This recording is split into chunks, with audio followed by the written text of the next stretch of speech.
Generally in Minnesota, we start a divorce with a summons and a petition for dissolution. After that's drafted, it needs to be served on the other party.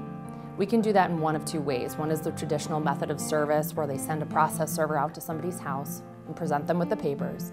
The other is to have either the party or the attorney give the documents to the opposing party with something called an acknowledgement of service.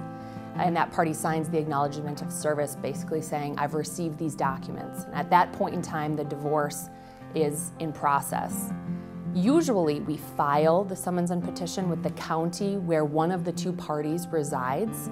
And the reason why we get the paperwork filed right away is Minnesota has something called early case management process.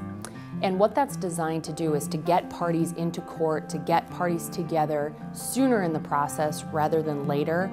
And what we found that by doing that, setting up some mediation type processes through the early case management, cases settle much more quickly than they would if we would just hold on to them and not go to court, not really get together, possibly until the pre-trial, which would, in the old days, would happen months and months after the summons and petition were initially served. So in Hennepin County, Washington County, Ramsey County, Anoka County, some of the counties in the metro area, they have something called an Initial Case Management Conference, or an ICMC for short, or an ICC in some counties, depending which one you're in.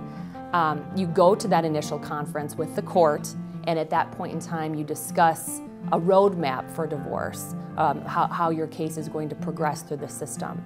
And ultimately, if people are not able to resolve their issues between the two of them, we set it on for a trial, and the judge will make the decision based upon the evidence presented to him or her about what's best for people's children and property. So it's easy to see, parents and families know their children the best, and they should be the ones making the decision regarding what should happen with their children and what should happen with their money.